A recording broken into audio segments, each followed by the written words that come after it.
నమస్కారం. Welcome to our channel. నేను Sahasra. PYW దీని గురించి అందరికీ తెలిసే ఉంటుంది. Progressive organisation for women.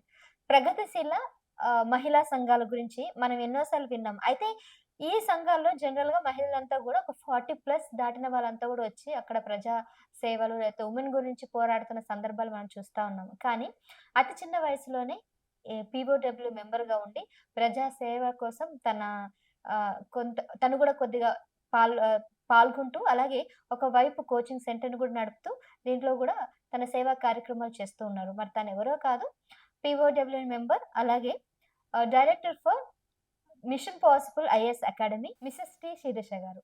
So, మరి ఆవిడని అడుగుదాం అసలు ఎందుకు పీఓడబ్ల్యూ మెంబర్‌గా వచ్చారు? అసలు దీనికి సంబంధించిన పూర్తి వివరాలు తెలుసుకుందాం. వీటి బాధ్యతలు ఎలా చేస్తారు? అసలు ఏం చేస్తారు? అనే విషయాలు గూడా తన్నే అడిగి తెలుసుకుందాం. నమస్తే అండి. నమస్కారం. సో, పీఓడబ్ల్యూ మెంబర్‌గా మీరు చాలా చిన్న వయసులో రావడం చూస్తున్నాం. సో, ఎందుకు రావాలనిపించింది?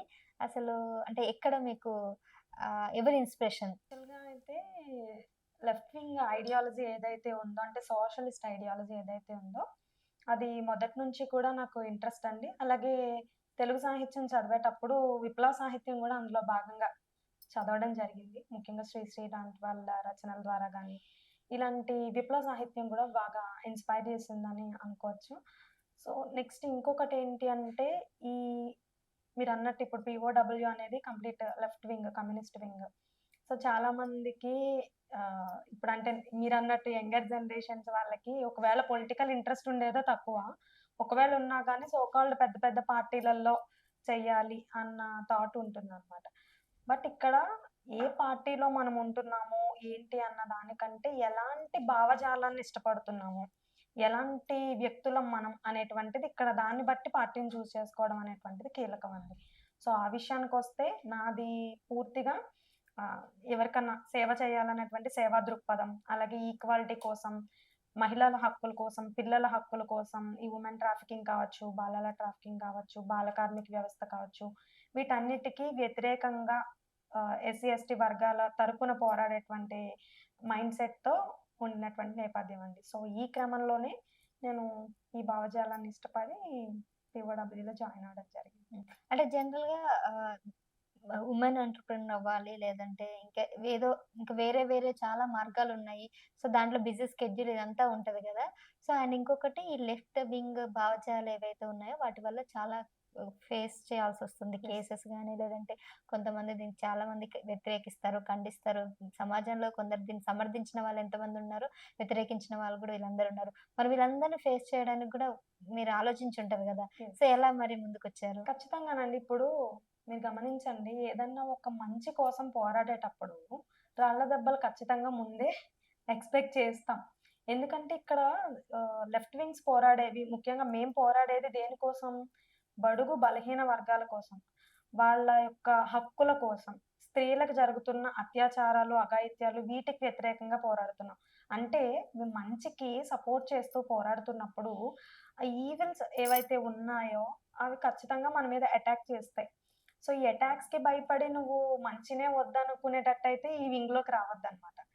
సో, అటాక్స్ అనేవి ఉంటాయి. అలాగే కేసులు పెడతారు. మీరు చూసుకున్నట్లయితే ప్రతి చోట ఒక ధర్నా చేయడం, ఆ రోజే అరెస్ట్ కావడం గూడా మాకు అలవాటయిపోయిందండి. కొత్తేం గాదు. హ్మ్. ఎందుకంటే అక్రమ అరెస్టులు ఎలా ఎదుర్కోవాలో తెలీక, ఈ మంచి చేద్దాం అనుకునేటువంటి వాళ్ళని ఎట్లా అడ్డగించాలో తెలీక, వాళ్ళ చేతిలో ఉన్నటువంటి అధికారాన్ని ఉపయోగించి అరెస్టులు చేస్తూ ఉంటారు.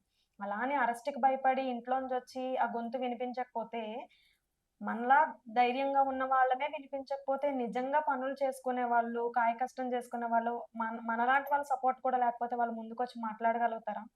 వాళ్ళు కనీసం ఒక ఎంఆర్ఓ ఆఫీస్‌కెళ్తే రేషన్ కార్డ్ అప్లికేషన్ పెట్టి కాళ్ళరిగేలా తిరుగుతారే గానీ, ఇలా మనలాంటి వాళ్ళని ఎవరమన్నా మాలాంటి వాళ్ళం ఉద్యమం చేస్తేనే ఏదన్నా ముందుకెళ్తది. సో, అందుకోసం మాస్ కోసం పనిజేస్తున్నామనమాట మేము. సో, అలాంటప్పుడు మాస్ కోసం పనిజేసినప్పుడు మాస్‌గానే అన్నిటిని ఎదుర్కోవాల్సిన అవసరం ఉంటుంది. దానికి ముందుగానే సంసిద్ధంగానే ఉంటాం. రైట్. అసలు ఏంటి ఈ పీఓడబ్ల్యూకి సంబంధించిన కమిటీ సభ్యులు ఏం చేస్తుంటారు? మీ రెగ్యులర్ యాక్టివిటీస్ ఎలా ఉంటాయి? ఇది రెగ్యులర్‌గా మా యాక్టివిటీస్ అంటే POW progressive organisation for women అనేటువంటిది CPI party. CPI Marxist Leninist ML పార్టీకి అఫిలియేటెడ్‌గా వుమెన్ వింగ్. లైక్ మీరు వినుంటారు పీడీఎస్‌యూ అని స్టూడెంట్ ఆర్గనైజేషన్. యెస్. యెస్. విన్నాను. పీడీఎస్‌యూ అలాగే అది స్టూడెంట్‌కి సంబంధించి మా పార్టీదే. అదే విధంగా పీవైఎల్ ప్రోగ్రెసివ్ యూత్ లీగ్ అంటాం అన్నమాట. ఓకేనా? యూత్ కి సంబంధించి పీవైఎల్ పీవైఎల్.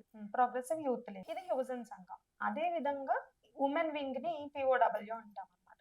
సో ఇందులో ఏంటంటే అమ్మాయిల మీద జరుగుతున్నటువంటి అత్యాచారాలకు వ్యతిరేకంగా, అమ్మాయిల యొక్క హక్కులకి, మహిళల యొక్క హక్కులకి, పుట్టిన పసికందు నుంచి భ్రూణ హత్యలు వీటన్నిటికి వ్యతిరేకంగా కావచ్చు, రేపులకి వీటికి వ్యతిరేకంగా కావచ్చు, అలాగే అమ్మాయిల మీద జరుగుతున్న గృహ హింసకి, పెళ్ళిళ్ళైన తర్వాత పెళ్లి అనేటువంటి దాని పేరుతో చేస్తున్నటువంటి ఒక మారణకాండ అది. దానికి వ్యతిరేకంగా కావచ్చు, వీటన్నిటి మీద కూడా నిరంతరం మేము ఏదో ఒకటి చేస్తూ ఉంటామండి.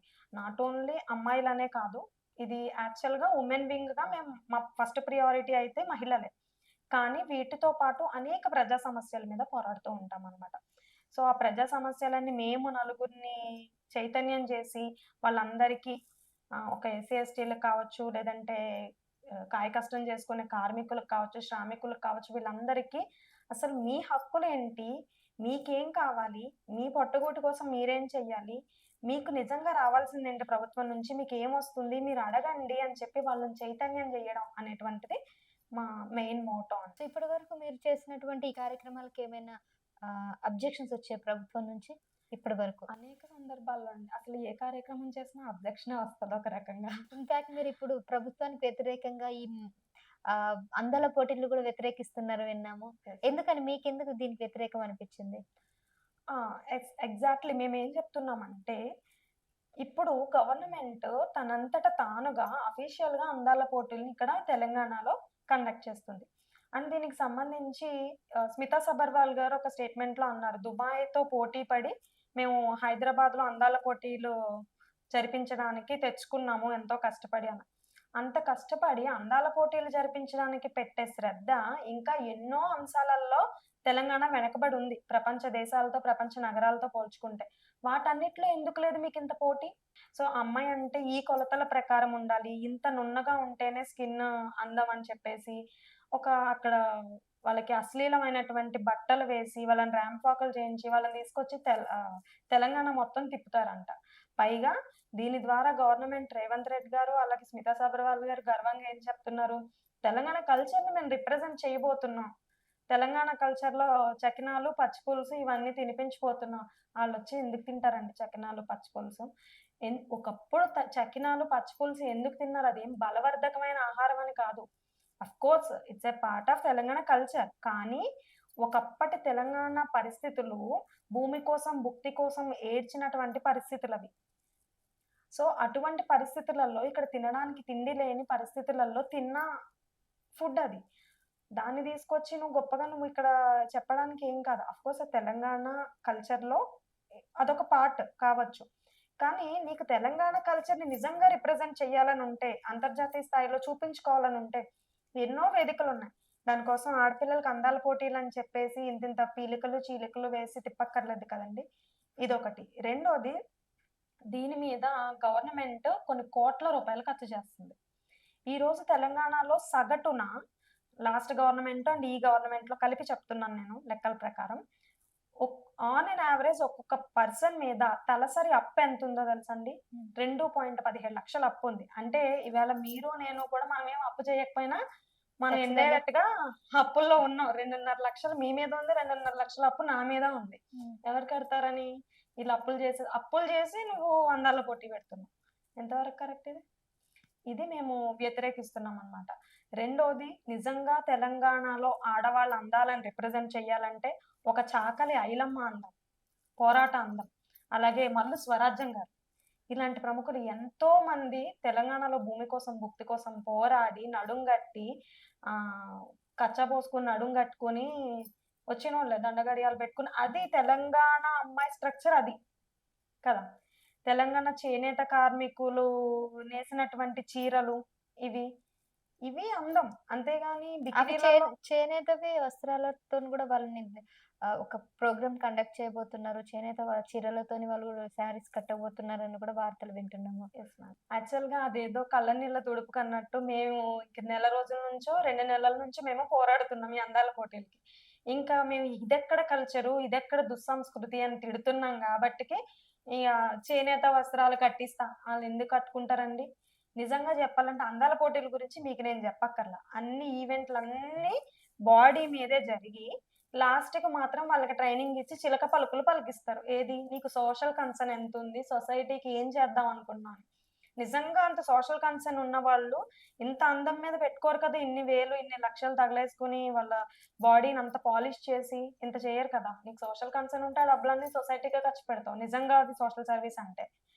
సో, అట్లాంటివన్నీ ఏంటంటే జస్ట్ పైపెచ్చు షో ఆఫ్‌కి మాత్రమే తప్పించి, వీళ్ళంతా వేరే దేశాల నుంచొచ్చి తెలంగాణ చీరలు కట్టుకుంటారనేది జస్ట్ తెలంగాణ ప్రజలు మొహాన ఉమ్మేయకుండా ఉండేందుకు అదొక ఈవెంట్ లాగా పెడుతున్నారంతే. రైట్. ఎందుకంటే తెలంగాణలో ఇవాళ ఏ ఆడపిల్లకి గూడా అందాల పోటీలు పెడుతున్నారంటే మేము ఉస్మానియాలో గాని, కోటి ఉమెన్స్ కాలేజ్‌లో గాని, నెక్స్ట్ మన కమలా నెహ్రూ కాలేజ్‌లో గాని, ఉమెన్స్ కాలేజీల్లోనే టీనేజ్ అమ్మాయిలని అడిగాం. ఏమ్మా మిస్ వరల్డ్ పోటీల మీద మీ అభిప్రాయం ఏంటి అని చెప్పి పాంప్లెట్లు ఇచ్చి అడిగాం. ఏమన్నారు? ఎందుకొచ్చిన పోటీలక్క అవి?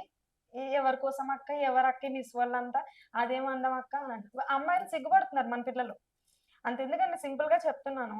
అంటే కొంచెం అప్‌గ్రేడెడ్ ఏరియాస్‌లో వేరు గాని జనరల్‌గా ఊర్లలో గాని, ఇన్‌ఫాక్ట్ హైదరాబాద్ సిటీలోనే గాని, ఒక నార్మల్ పీపుల్ అంతా గూడా ఒక అమ్మాయి స్లీవ్‌లెస్ ఏసుకెళ్తేనో, లేకపోతే షార్ట్స్ ఏసుకెళ్తేనో పక్కనున్న జెంట్స్ మాట పక్కన పెడితే లేడీసే సిగ్గుపడతారు. అమ్మాయిని డైరెక్ట్‌గా చూడడానికి కూడా, ఐ కాంటాక్ట్ ఇవ్వడానికి కూడా. అంటే వేరే అమ్మాయి ఏసుకున్నా గాని పక్క అమ్మాయి కొంచెం పొట్టి బట్టలవి వేసుకుంటే మన వాళ్ళకి లేడీస్‌కి మన ఇంట్లో మన అమ్మలు గాని కొంచెం ఇబ్బందికరంగా ఫీలవుతారు ఎవరన్నా గాని.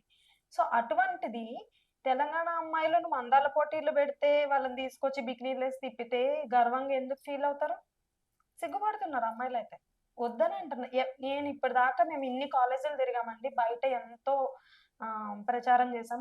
ఎవ్వరిని అడిగినా గాని ఎవరికి లాభం? ఎవరికి లాభం? ఏంటని లాభం అసలు? అందాల పోటీ వల్ల ఏంటి లాభం?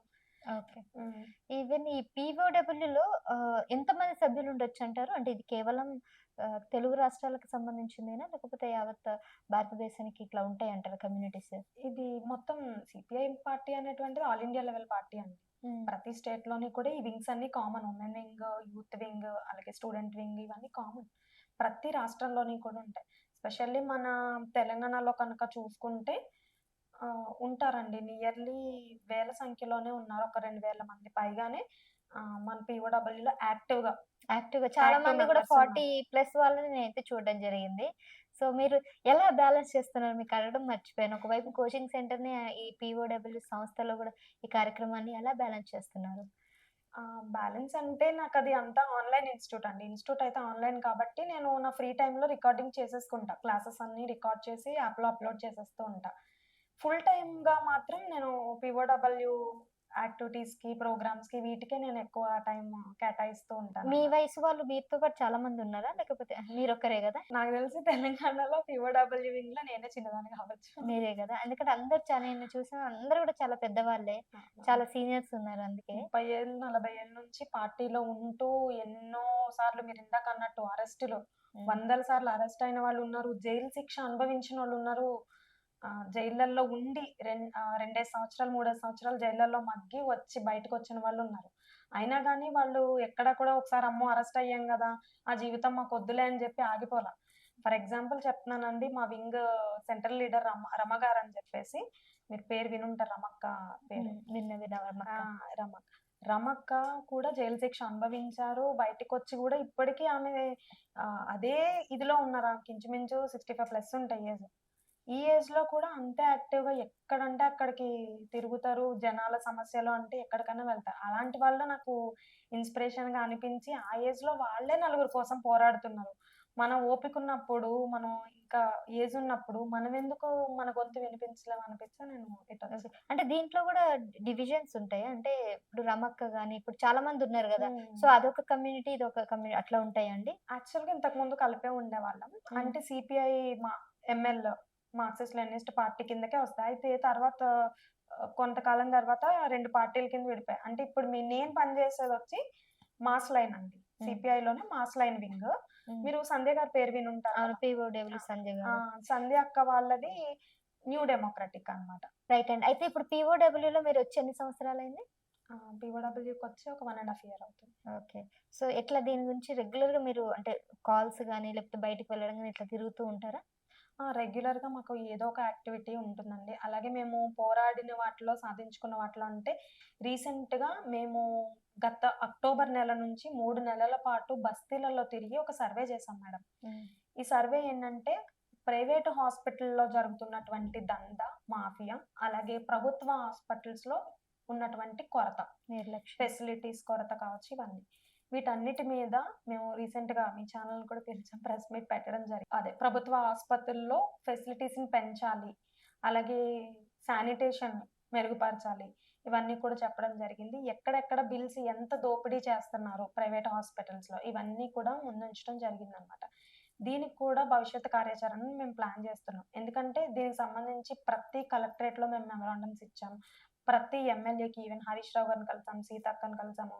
చాలా మంది ఎమ్మెల్యేలకి, మీకు మినిస్టర్‌లకి ప్రభుత్వం కూడా నుంచి ఇచ్చాం. సపోర్ట్ వస్తదా జనరల్‌గా? రాదనుకుంటా. రాదండి. మాక్సిమం రాదు కదా! ఇయన్నీ యాంటీ గవర్నమెంట్ యాక్టివిటీస్ కిందకి వాళ్ళు చూస్తారు. హ్మ్. కానీ ప్రజలకి సపోర్ట్ చేసే యాక్టివిటీస్‌గా చూడరు వీళ్ళు. హ్మ్. గవర్నమెంట్‌కి అగైనెస్ట్ యాక్టివిటీస్ ఇవి. ప్రభుత్వాన్ని పడగొట్టే యాక్టివిటీలుగా చూసి దాన్ని మమ్మల్ని ఏదో ప్రభుత్వానికి శత్రువులు కమ్యూనిస్టులు అంటే అనే భావం ఉంటుందన్నమాట. ఓకే. అలాగే ఇప్పుడు సమస్యల విషయానికొస్తే అండి తెలంగాణలో హ్మ్. ఇయర్‌లీ 8 లక్షల రేషన్ కార్డ్ అప్లికేషన్‌లు పెండింగ్‌లో ఉన్నాయి. రేషన్ కార్డులు జారీ చేయమనండి. అలాగే స్కూళ్ళకి చాలా సమీపంలో, కాలేజీలకి చాలా సమీపంలో మద్యపాన దుకాణాలు ఉన్నాయి. ఎక్కడికక్కడ వైన్ షాపులున్నాయి. వాటన్నిటిని నియంత్రించమనండి. ఏమిస్తున్నారు మీరు నెక్స్ట్ జనరేషన్‌కి ఏం మెసేజ్ ఇవ్వాలనుకుంటున్నారు? ఏం నేర్పించాలనుకుంటున్నారు? ఇవన్నీ ఎన్నో ఉన్నాయండి ఇంకా చేయాల్సినవి. అలాగే ఇప్పుడు చెప్పిన మెడికల్ దందా ఒకటి. అలాగే అందాల పోటీలకు డబ్బులు వెచ్చించడం ఇదొకటి వేస్ట్ అండి. అలాగే మహిళలకు ఉచిత బస్సు సౌకర్యం అని పెట్టారు మహాలక్ష్మి పథకం అని. కానీ నిజంగా చూస్తే మీరు రియాలిటీలో అక్కడ చెప్పినట్టయితే లేదనమాట. బస్సుల సంఖ్యన తర్వాత ట్రాష్ అని జెప్పి, అవని జెప్పి చాలా సంఖ్య తగ్గిచ్చేసారు. లాస్ట్ 6 నెలల్లోనే చాలా బస్సులు బస్సులు తగ్గిచ్చేసారు. తగ్గించారు. అవును. సో, కొత్త బస్సులను రిలీజ్ చేయమనండి. ఆడవాళ్ళకి ఆ అవస్థేంటి? హ్మ్. ఫ్రీ అని చెప్పి అంటే కుడి చేత్తో ఇచ్చి ఎడమ చేత్తో లాక్కున్నట్టుగా ప్రెజెంట్ ప్రభుత్వం వ్యవహరిస్తుంది. వీటన్నిటికి ఎగనెస్ట్‌గా మేము బస్ భవన్ ముందు కూడా ధర్నా చేసి సజ్జనార్ గారితో కూడా మాట్లాడడం జరిగింది. బస్సుల సంఖ్య పెంచాలి. అలాగే ఫ్రీ బస్సు ఫెసిలిటీ అనేటువంటిది రోజూ తిరిగే మహిళలకు మాత్రమే కాదు. డే టు డే స్టూడెంట్స్ వెళ్తారు. అందులో అబ్బాయిలు కూడా ఉంటారు, అమ్మాయిలు కూడా ఉంటారు. ఎక్కడెక్కడి నుంచో దూరాల నుంచి కాలేజీలకెళ్ళి చదువుకునే వాళ్ళుంటారు. సో, స్టూడెంట్‌లకు కూడా ఫ్రీ బస్ ఇవ్వండి అని చెప్పి కూడా మేము అడుగుతున్నాం అన్నమాట. ఓకే. నెక్స్ట్ ఎట్లా ఉంటాయండి మీ ప్రాజెక్ట్స్ రాబోయే దాంట్లో? ఏం చేయబోతున్నారు? ఇప్పుడు ప్రెజెంట్ అయితే ఈ మే నెల మొత్తం కూడా అందాల పోటీలనైతే మేము పూర్తిగా వ్యతిరేకిస్తామండి. ఓకే. అంతకన్నా పనికొచ్చే పనులు చాలా ఉన్నాయి కాబట్టే మేము వ్యతిరేకిస్తున్నాం. మేము వ్యతిరేకిస్తున్నాం అంటే చాలా రీజన్స్ ఉన్నాయి దానికి. హ్మ్. సో, అందుకని వ్యతిరేకిస్తున్నాం. మే నెల మొత్తం కూడా 7 తారీఖున మేము ధర్నా చేయబోతున్నాం. పూర్తి స్థాయిలో దీన్ని అడ్డుకోబోతున్నాం అందాల పోటీని. ఈ అందాల పోటీతో పాటు సైమల్టేనియస్‌గా మేము మెడికల్ దందాకి, మెడికల్ మాఫియాకి కూడా ఎగనెస్ట్‌గా పోరాడబోతున్నాము. దానికి గూడా ధర్నా చేస్తారా? ధర్నా చేస్తామండి. మేము హ్మ్. ఆల్రెడీ ధర్నా చేస్తాము. మీరు కనుక ఏదో ఒక యాక్షన్ తీసుకోకపోతే అని మెమోరాండం ఇచ్చాం. గవర్నమెంట్‌కిచ్చాం. హ్మ్.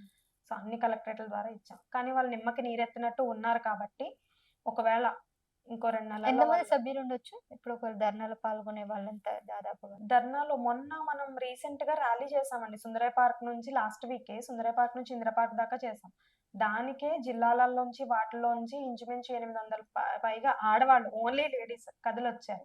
ఇంకిప్పుడు మేము ఎల్లుండ 7 తారీఖు చేయబోయే ధర్నాకైతే మీరసలు సంఖ్య ఊహించనవసరం లేదు. వేలల్లోనే వస్తారు. అంటే జెంట్స్ మా యూత్ వింగ్, స్టూడెంట్ వింగ్ వాళ్ళు కూడా వాళ్ళు పూర్తి కూడా స్థాయి మద్దతిస్తారు కాబట్టి ఇది ఈ మాఫియా, ఈ మెడికల్ మాఫియాకి గూడా మెడికల్ మాఫియాకి కూడానండి. నాకు తెలిసి చాలా పాజిటివ్ వచ్చుంటది వీటికి. పాజిటివ్ అసలు ప్రతి ఒక్కరు కూడా మేమిలా సర్వేలు చేసాం. నిమ్స్‌కెళ్ళి సర్వే చేసాం మనం. అలాగే ప్రతి హాస్పిటల్ గవర్నమెంట్ ఏంటి, ప్రైవేట్ ఏంటి ఇక్కడున్న అన్ని హాస్పిటల్స్‌లో సర్వేలు చేసాం. ఆఖరికి బాత్రూములతో సహా మేము ఎలా ఉంది, ఎలాంటి ఫెసిలిటీస్ ఉన్నాయని కూడా మేము చూసామండి. హ్మ్. సో, దానికైతే ఇంకా డైరెక్ట్ మాస్ పీపుల్ అందరి నుంచి కూడా ఒక ఆటో డ్రైవర్ యూనియన్ కావచ్చు, లేదంటే కార్మిక సంఘాలు కావచ్చు, ఇవన్నీ కూడా మీరు మంచి కాజ్ మీద పోరాడుతున్నారు. మేమంతా ఉంటామని చెప్పి మద్దతివ్వడం జరిగింది. దానికైతే ఈ పార్టీ వింగ్స్ కంటే కూడా డైరెక్ట్ ప్రజలే ఇస్తామంటున్నారండి మద్దతు. రైట్. నిజంగా మీరన్నట్టు ఇప్పుడు మీరేవైతే చేయబోతున్నారో ఈ ఈ మెడికల్ మాఫియా గాని, అందాల పోటీలు గాని, ఇంకా ఎటువంటి సమస్యల కోసం మీ పీఓడబ్ల్యూ సభ్యులంతా గూడా చాలా మాఫియా మీద కూడా ఇంకొకటి ప్లాన్ చేస్తున్నాం ఏంటండి? ఇప్పుడు. డ్రగ్ మాఫియా మీద డ్రగ్ కూడా మాఫియా. యెస్. అది బాగా విచ్చలవిడిగా పెరిగిపోతుంది. మేమేంటంటే నువ్వు ఎక్కడో జరిగిపోయిన తర్వాత శిక్షిస్తాను అంటే కాదు. అసల రూట్ కాజ్‌నే కట్ చేయొచ్చు కదా! అవును. అసలు ఆ పంటనే ఆపొచ్చు కదా! అనేటువంటిది మెయిన్ ఎజెండా. వాదనండి. Main agenda. సో, దాని మీద కూడా మేమిప్పుడు ఫైట్ చేయబోతున్నారు. ఫైట్ చేయబోతున్నాం సరే త్వరలో. ఏవైతే చేయబోతారో వాటికైతే నిజంగా అంటే మా సపోర్ట్ గూడా ఉంటుంది ఖచ్చితంగా. మా థాంక్ యూ మీడియా అండి. అంతా గూడా మేము డెఫినిట్‌గా సపోర్ట్ చేస్తాం. And thank you all so the best much. అండి. And thank you so much. మీరు మీ టైం కేటాయించి చాలా విషయాలు గూడా తెలియజేశారు. పీఓడబ్ల్యూకి సంబంధించి, ఆ సంస్థకు సంబంధించిన డీటెయిల్స్ అన్నీ కూడా.